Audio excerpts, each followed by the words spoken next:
West Indies 282 and 175. England 376 and 87 without loss. Victory to England by 10 wickets. A series win 3-0. This story seems maybe just a bit too familiar. Basil Butcher Jr., Robin Ford. Maybe the expectations unrealistic after the outstanding performance in Australia. Who knows? But here we go again. Robin, welcome again to Anything Cricket. Let's talk. Thank you. Basil?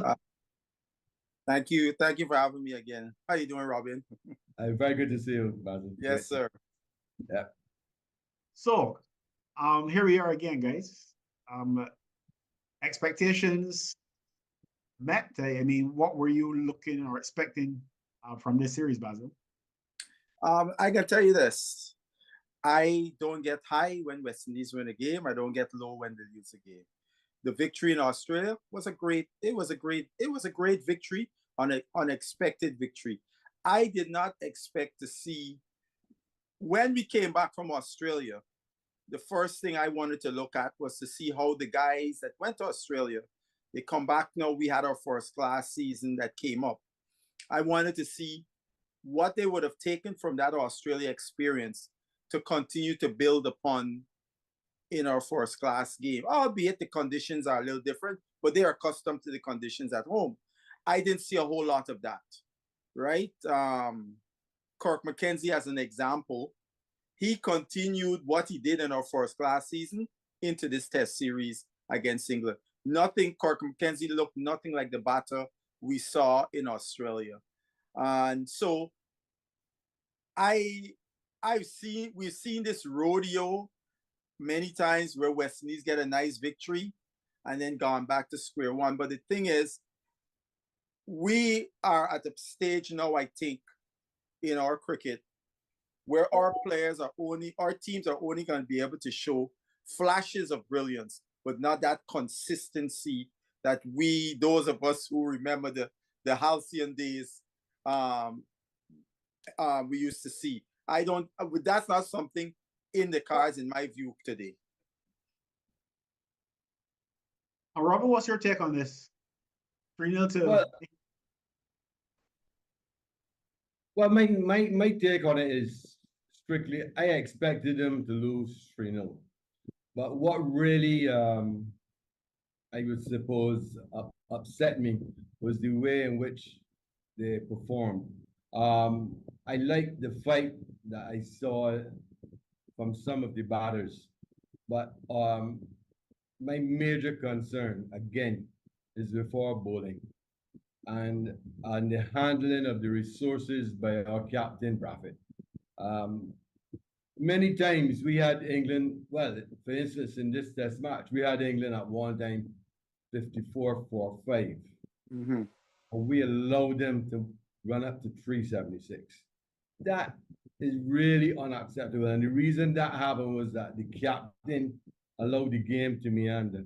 He didn't use his resources well and change it around. When he saw his quick bowlers being taken to task, he should have changed them around and bring in the spinners and kept things fresh. But he allowed the batsmen to get on top, and that should never have happened. If any team had the West Indies, we were up one time, 1 for 5, I think. And then we meandered to 282 all out. But the point is, you just do not sit and let a game meander along. You have to introduce changes. And that is one of the things that I've always been calling about Rafi. He's not strategically a thinker on his feet. He just sits and allows things to happen. And you can't allow that. You have to enforce changes and keep things tight. And that is my major concern with the team. Before you move off that rapid point, though, as you were speaking, it seemed to I've heard this before, not necessarily from you, maybe from you as well, but that comment was pretty much made about Jason Holder. Yeah. Help me here, guys. That comment was made about Chris Gayle. Help me, guys. Which other captains? Sammy? to be honest, I'm not so sure if it was made as much about Sammy, but it probably was at some stage.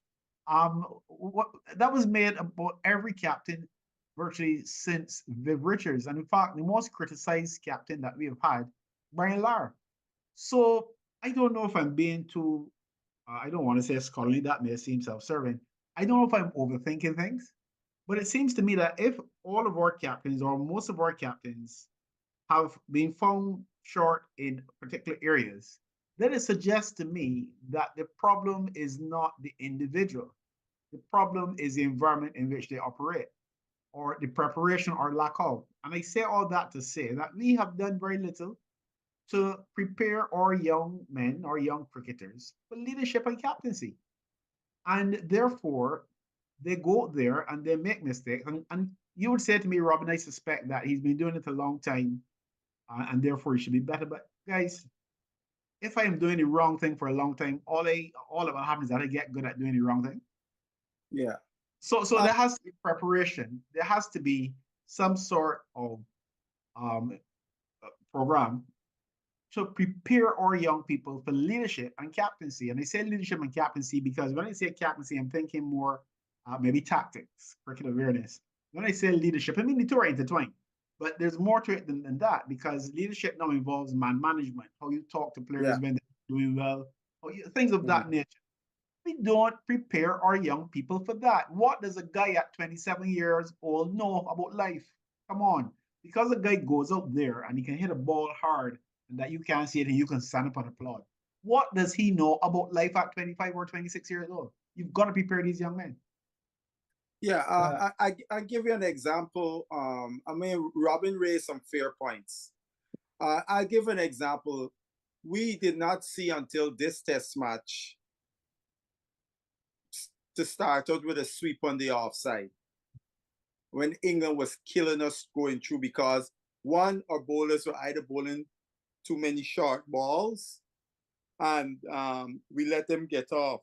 It was only until this test match we started out, whereas we saw the Australians when they went there last year from day one, because a lot of us were somewhat saying, because you know the whole baseball thing, and the Australians said we prepared to give up the single rather than you get a boundary because it's a psychological thing where you get this snowball effect when the boundaries start to flow.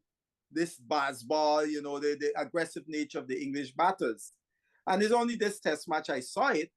And to your point there, Phil, I mean, when I was in Barbados for this Gary Sobers tournament, the thing that I noted in compared to our players and the Australian youngsters that came, not that our Australian youngsters were more talented than us, but their tactical acumen was way superior to ours, which meant they instill in their youngsters from a very young age tactical acumen, right? And so if we don't do that and we expect a guy, oh, he's been captain in his territory, and then okay, he goes up to the captaincy. But that tactical acumen, looking at all the variables that you would have been nurturing coming from a young age, that tactical acumen that would help you as an individual player in different situations, because you would have learned and known your game so much inside out that some of the errors that we see by our batters and our bowlers at this level would have been things that you would have worked out a long time ago, right? And I think that's an area where our coaching in the region is way behind. We quick to just teach people to bat ball, bowl the ball, and so on. But the tactical acumen has to start at a very young age. So these players would understand, why would I hit the ball here? Why would I bowl the ball here at a very young age, and nurture that coming through? And also, because if you do that too, you will start to be developing leaders, because you on the field and you learning tactical, you could run to the captain and say, Skip, why you don't, or talk to your fellow teammate, the bowler. I see blah, blah, blah. Why don't you do it? Because you watching at the batter doing certain things that they might not see, for example. But if you don't inculcate those things early, we expect these guys to learn it on the fly. And on the fly in elite sport, you're more times than not you're gonna lose. And you know, there's a definition for they talk about if you do the same thing over and over and expect a different result. Insanity. We've been changing captains, and not for the right reason. And we're not changing captains because a guy maybe has had a long run and he probably needs a break or something like that. We've been changing captains because as punishment. You know, so I come in and they set a test on some mathematical topic. I haven't taught anything. I set the test, they fail, and I give them a detention. Does that make sense in any world that exists? But Robbie, we're about to make some other points, and I wanted to jump. The other point I wanted to make was that the amount of time that our guys, both batsmen and bowlers, I just happen to know that our recent T20 Cup that we had in Barbados, the World Cup.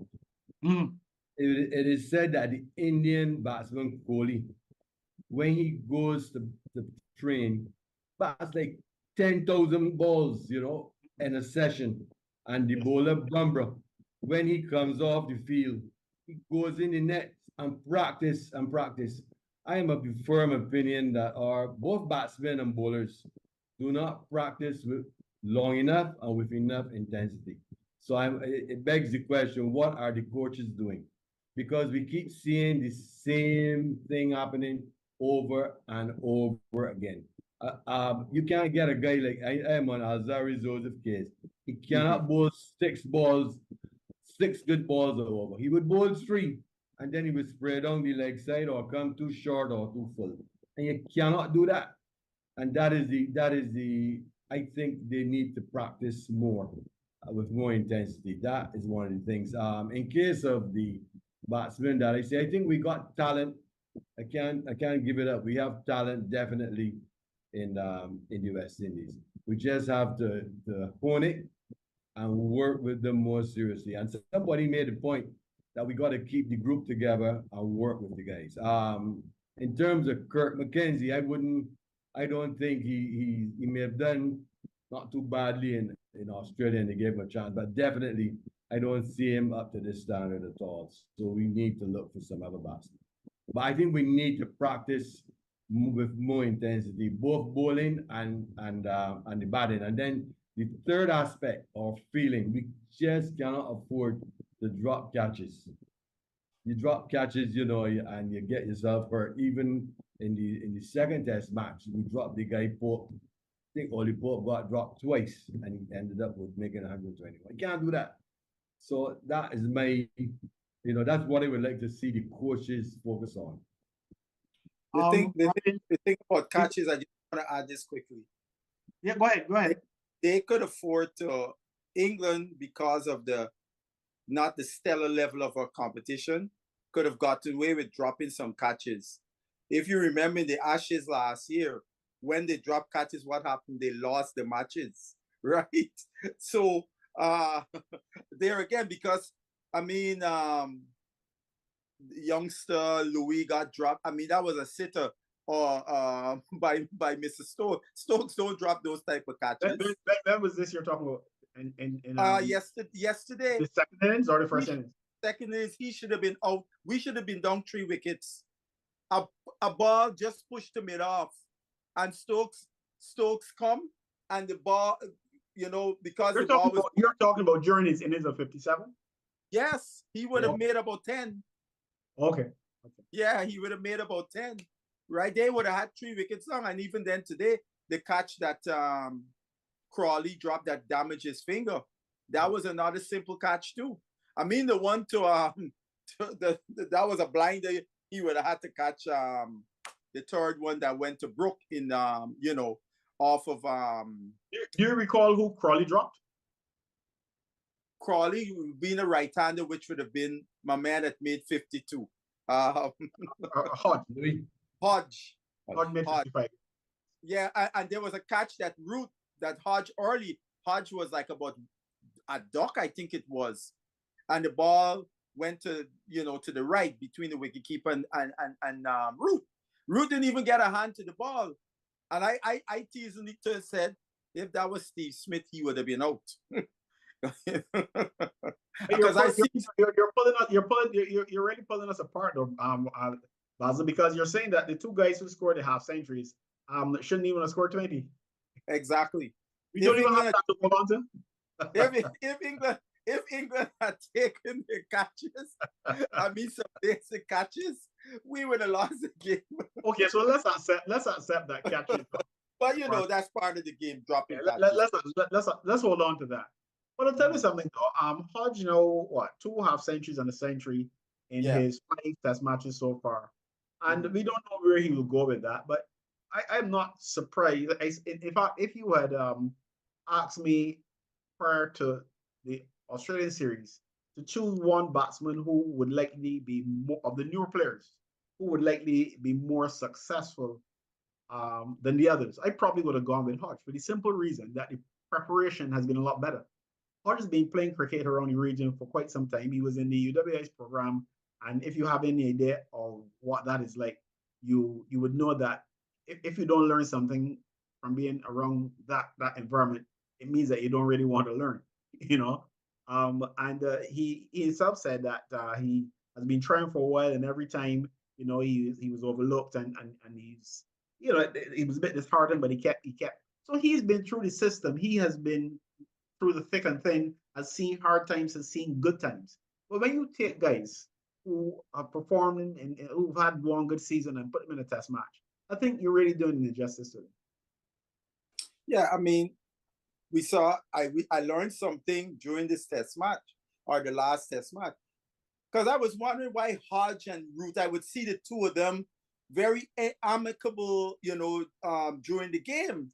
I was wondering, what's this connection with he and Root? Just in my mind. And then the picture came out. The two of them known each other since 2010. They were in the Darren Lehman's academy, right? So they known each other since then. You know, they've been friends. So that means Hodge he's been to Australia, and you know, he's gotten exposure. Because one of the things I understand with Hodge, listen to the commentators. When Hodge gets to the ground, he's talking, questioning all different people, the groundsman, this, that. All of this is part of his preparation.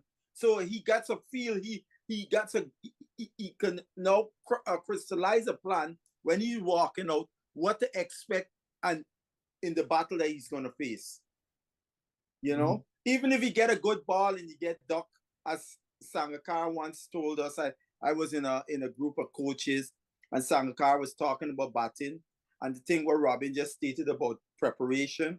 He said many times his teammates used to be pissed with him because the team boss got to wait on him to finish all his preparation at practice. And he said his thing was he wanted no stone unturned going into every match that he played. He said I could get a good force ball, but it wouldn't deter me once I knew my preparation was on point, because cricket is a game like that. You can get a good one ball. He was satisfied. He wouldn't get down on himself if he got a one ball once his preparation was on point.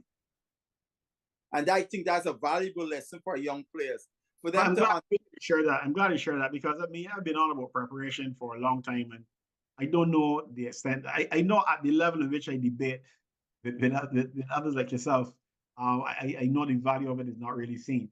Hopefully, those who select the team and those who are responsible for developing the players take it a bit more seriously, although I'm not so sure, because if you accept these, I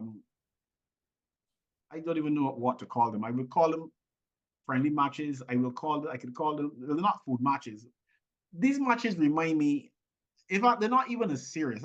Back in the day, Basil and Robin, maybe from that era as well.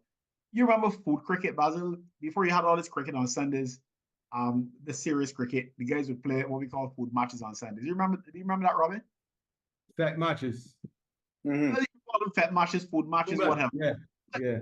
If I remember going back, the Jamaicans call it curry goat. but Basil, even with that, as far as I'm aware, certainly the ones in which I was involved, it was 11 aside. Yes. So if someone turn up and want to play, well, they will play the next food match. Okay. Yeah. They've taken cricket and made it mock sport of cricket. Those matches where you have 15 people being rotated into games. That's okay if the legal fraternity having a match against the medical fraternity to celebrate something. That has no place in any serious preparation for Test cricket. That's rubbish. And if the match that we're hearing about now, where Justin Grace has been selected as captain, and they're going to play against the South Africans, if they do that nonsense, they could as well have a net session. I think a net session would be much more valuable. Yeah. Yeah. You see, you cannot have the intensity. You cannot borrow the intensity from of a test match in that environment. So right. It does not have any more value than a net. Yeah, really, because then in the net session, at least what you can do, you could put the players in game scenarios, exactly, game situations, and apply the pressure accordingly amongst yourselves, right? With consequences too. Yes, yeah. With consequences, you can challenge your player. Well, this is what you need to do. And you could and I mean, I don't know, these guys make a lot. Sorry, I said these guys make a lot of money, but you could put some incentives. Yeah, in those scenarios, you know, so they don't make sport of that game to make it even more competitive. So you're getting something of high intensity in the practice. Yeah, and that would be of greater value than these what I call rubbish. I can't think of anything better to call them rubbish matches. Yeah, because I tell you the truth, I hope it's not that 15-man thing, because you got a couple of young fast bowlers who in this thing that looking to make a mark, right? And if you just playing a game like it's 15 with it ain't got that intensity, and the same with you bowl 5 overs and you go and you take a rest in the pavilion, and then 3 days later in a test match you're asked to bowl 5 or 6 overs. If you're bowling well, the captain asks you maybe for 7, and then you got to go and run on and chase balls on the boundary. Mm-hmm. Totally different things altogether. Totally different. But one question I gotta ask you is, what you hear anything when this squad will be named for the South Africa series? Because Robin already got a guy he's eliminating off the squad, one batter. Who you would have bring in there, Robin, to replace? To be honest, Basil, I am not interested when the squad is going to be named. I am more interested in what is going to be done between now and the start of the test series to prepare the players. Right. Well, I mean, because why I say the squad would be named, because if a player has been, let's say, for example, a guy like Chase, is brought in, that means, he has to be notified way ahead of time to wherever they're going to meet and have their camp. I would hope they have the camp in Trinidad. You're internal optimist, Bob. Playing in Trinidad. So I would hope. Trinidad and Ghana. Yeah. Yeah. So not preparing in Antigua. Let's go to Trinidad. So we could be in the conditions that would approximate what we're gonna see come test match. You really think that players like Rustin Chase and Shea Hope have a realistic chance of getting back into West Indies? Well, I think Chase. Chase, yeah. I definitely say Chase, because Chase played. I mean, Chase played 1 game in the first class, and he dominated the game. 7 wickets. And 100. He came like, and I told people that's why I want to see international players do. When they come in this first class, they come and dominate. He did it with the ball and bat. So what if Chase comes back into the side, guys? I'm going to play. Well, I don't play devil's advocate because but I want to throw something out there. Chase comes back. This is what, 2 test series? 2 tests. Yeah.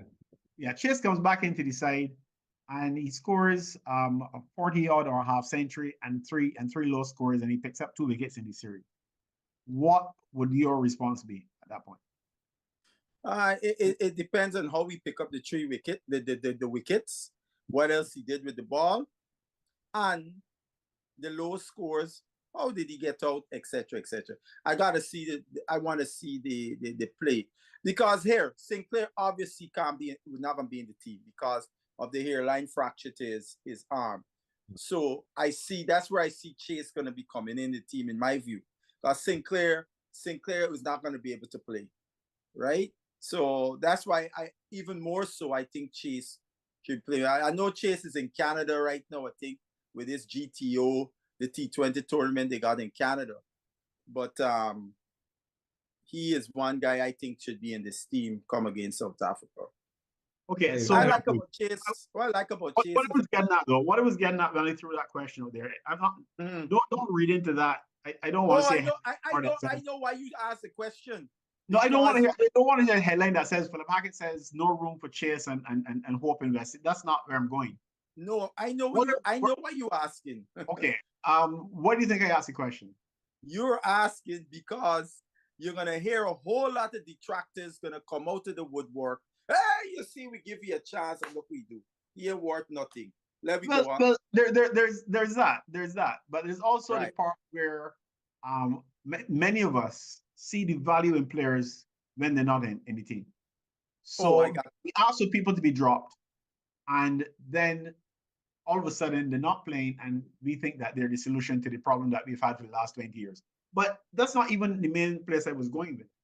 The main place I was going with this is that I've said many, many times before, and I didn't say it because I'm psychic. I said it because the evidence is right there in front of me, that the players we were using, even when we were losing, and you had your Hope and your Chase and those guys in the team, I felt at that time that those were the best players that we had. And we decided to punish them and give a chance to another group of players without properly preparing those players. And it was the same. So that's where I was going with it. I'm not sure that the powers that be would be big enough to recognize that what has actually been done has really been folly. You know, you had the best players. Those are the best players. They were selected in the first place because of superior performances.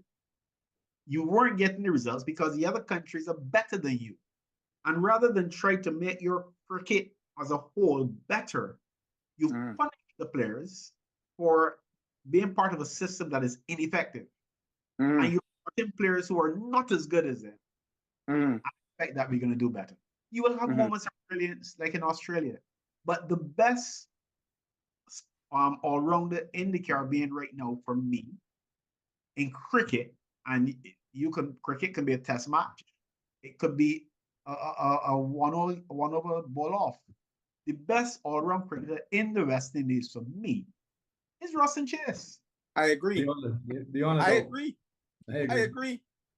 But we cannot change that. If that is the mindset with which he's selected, that can't change after 2 matches or 3 matches. No. This is our best team. What do we need to do to get them to perform better and those behind them to improve as well? It can't just be about dropping. You know, I have 2 responses when I, go into the various chats and so on after a match, and it's always the same conversation. Who we can drop? Yeah. We just got beaten in 3 days, and there's a player outside that group that better than the ones who play on tour. Yeah. You put 15 guys on tour, okay? You pick 11 of them, and you lose badly, and you believe there's one of the other 4 can save you? No. But if you the way you didn't play in the first place. Exactly. There was nobody on tour, in my view, could have made much of a difference to the team. Not in England. Yeah, but I want to say something about Rustin Chase, though. Why we say that he's the best all-rounder in the Caribbean, and I agree with you. I have had the opportunity to umpire games with him, and he's one of the players that thinks the game out. He just doesn't run in and bowl at a batsman. He stands and he watches the weaknesses of the batsman, and then he delivers. Everything he does is measured in his bowling, his batting, his awareness on the field. He's head and heels above a lot of the players that I have witnessed, had chance to work with. And I would say that the reason he's probably our best all-round is because he thinks the game at all times. And that is lacking a lot in our cricketers. I would concur with you, because especially in the last few years, watching Chase from a bowling perspective. You can see the way he bowls is not like some part-time off spinner. The guy bowls and he has a plan to every batsman that he bowls. So you know, I mean, lots of people when they watch a game, they don't look at those little subtleties. But I watch Chase. That's why I had a discussion with some guys in the chat. And the discussion was who is the best off spin in the Caribbean, right? Because this game that's coming up, they got a guy from Trinidad, Brian Charles, and so on. So I put in the chat, Ruston Chase. Man asked me if I'm mad. I said, no. I said, yes, he is. He said he got to see Chase in the regionals. I said, you got to see Chase in the regionals? Have you not been looking at Chase in international cricket recently? And see, I mean, just most recently, the World Cup. Right, correct. Right? When other bowlers getting hit to all parts, Chase come on, and the same batters that hitting them to all parts, Chase keeping them quiet. That is a tremendous value, right? And if he could do that in T20 cricket, Macho, when he got a field set according to plan to out somebody, you know, and you know something with this out somebody, make me remember something I listened today, and it was a very, very good discussion with Mark Butcher, Stuart Broad, and the guy Ian Ward, talking about the England team and so on, and how they select players and so on. But something was very interesting that Stuart Broad said about Stokes as a captain. He said when he played on the Strauss had this thing. You had to bowl at an economy rate. 2.7 was his number. You couldn't go over 2.7. And you put pressure to get wickets. He said, whereas when Stokes give you the ball, the one question Stokes would ask you, how you getting this guy out? How are you getting this guy out? Right? So it's a whole different mindset. And so therefore, you and the captain are planning, you and him planning how you gonna get this guy out. He ain't got time with if you're going for runs. That's why they said Bashir has certain technical skills that they need, right? To compete, say in Australia, etc. That's why they picked Bashir, plucked him out of he was hardly even playing for team cricket in the county cricket. But he had these technical skills they're looking for. And what Broad said, they welcome you you come into the fold, and you will understand these skills that you got is what is required for this team to move forward. And they're gonna give you that opportunity. Even if, like he said, even if Bashir took 2 wickets in this series, he would be playing the next series, because their goal is to get him to build up his experience with these skills when the most important series for the English is the Ashes come around.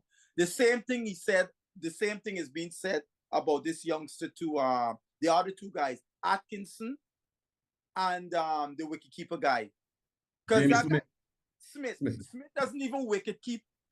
Because Folks and him play for the same. The first choice keeper for his county. Yes, Folks is a keeper in the team. He plays as a batsman, and so it tells you the way the English team is thinking and how they're selecting the players. It's more reminiscent of how elite sports would draft players, for example, in the US, in NBA or NFL.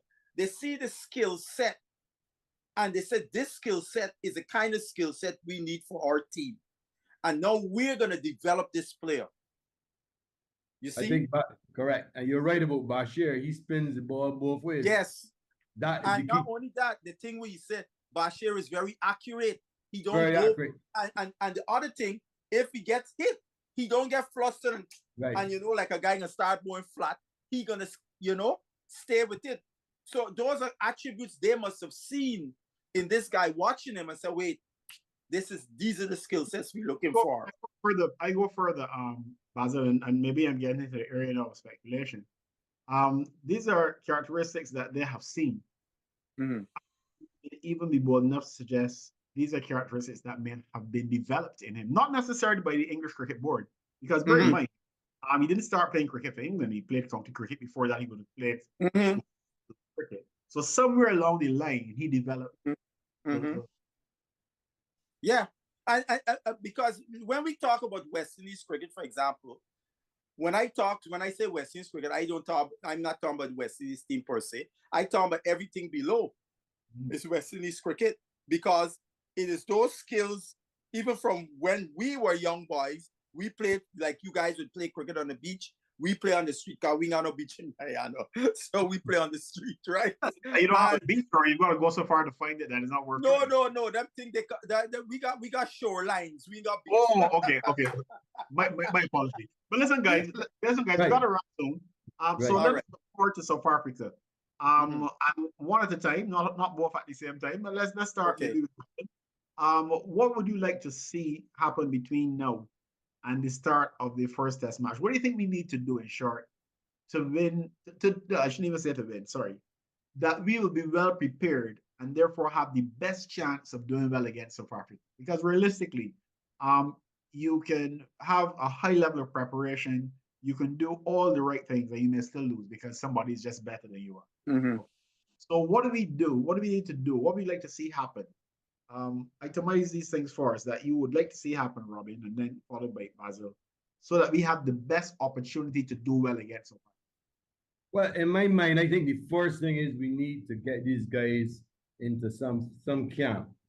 I agree. I'm not a fan of having everything in Antigua. I think we should probably set up a camp in Trinidad, and I would like to see 20 to 24 players where they can play among themselves and prepare. And we need to work on certain techniques. Take a guy like Athenaeus, good batsman. We need to work on him. If I was his coach, I would make him cut out that shot that he plays across that cross-batted shot. I would make him take that out of his armor immediately.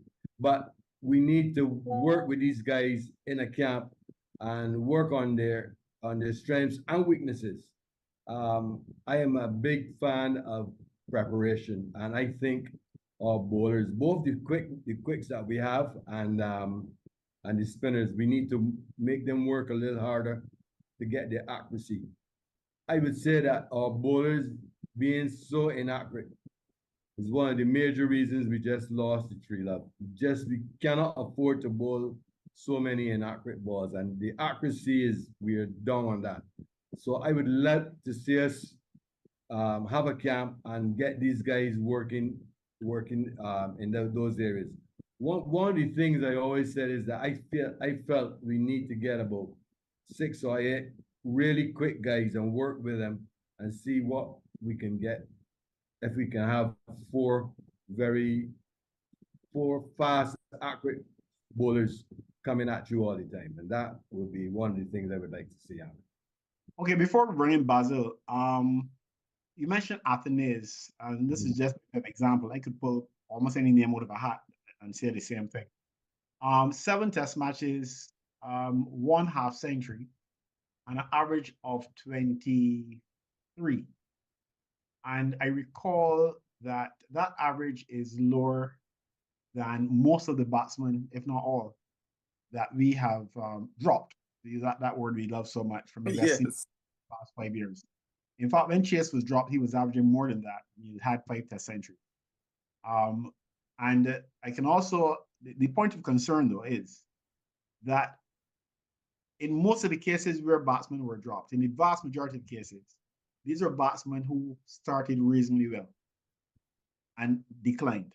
Mm-hmm. I cannot think of a batsman, and maybe somebody here can help me, but I cannot think of a batsman in West Indies cricket since, let's say, Lara Chandapal, maybe a Gale, who has improved or who has improved as time went on. I can't think of one since Gale. Certainly not Bravo, certainly not Sarwan. And those are some of the best guys we've had. So these guys, maybe Sarwan because Sarwan, he probably went up and then back down again. You know, but he Yeah. ended up with like 39-40. No, You know, he so averaged what I'm saying is 40, yeah, the 40. concern here is that our batsmen have tended to start reasonably well and then decline. Mhm. As even Chandapal, Tataran Chandapal. Yes. You know, so if you've got guys now with 7 and 8 test matches averaging 23, and worse yet, we won't make them captain. That's my side. We've got issues, guys. We've got some issues here. Anyhow, your turn, Basil. Like Robin, obviously a camp. There's some technical things I think I would want to see if they can make those adjustments. Bowlers, for example, why are they not be able to string 4, 5, 6 deliveries in an area? If there's like tweaks with their wrist position or anything, some tweaks in their action or something as to why they're not doing that. That's one. I think also bowlers and captain in their planning, because obviously the camp is pretty much a planning camp for South Africa, to be able to want to put plans where you can be aggressive, be very aggressive going out of the box with each one of the South African batters, the fields you can place, but most importantly, the bowlers have to be able to demonstrate in the preparation that you can bowl to these fields consistently. Batters, similar. Why look at each one of your dismissals in this series and be able to be able to decipher, was it a technical thing or was it a mental thing, and see what adjustments you can make in that short space before the test match, right? So those are the things that I feel we have to be able to do to improve going into the next game. There are little tweaks and things guys got to be able to make, because as we all know in elite sport, you always got to be able to make adjustments if you're going to compete, because teams, as I remember Hart saying this, and the amount of his understanding of test cricket, when he said teams know more about you than you know yourself, right? And for a guy to become aware of that because he saw how they were going at him when they would bowl and set their fields accordingly, he was becoming aware of that. And so there is a need now. How do I counter that? And you got to put yourself in all those situations mentally in your preparation, I think, before South Africa, if we're going to see improvement, both bowlers and batters. I'm going to come back at both of you with for your predictions. But before that, just let me go back and address a talking point among cricket fans recently. Where people, I made mention of even if lightheartedly, of the issue of the captaincy. I know Robin is ready to get rid of Braffett, and I don't think that Robin is. I think Robin is more concerned that Braffett isn't performing as opposed to Robin looking to push a particular person. But we do have that, and I would say insularity is alive and well. But Basil, you can name a couple of Guyanese who have captained West Indies very easily. I can name a number of Barbadians. There are a couple of Trinidadians who've done so, Jamaicans and Antiguans and so on. But realistically, there's some countries that have not had that experience, and some only very recently getting test players in the mix. And I think something we are discussing cricket, we've got to maybe just ignore some things, because some things are said out of emotion.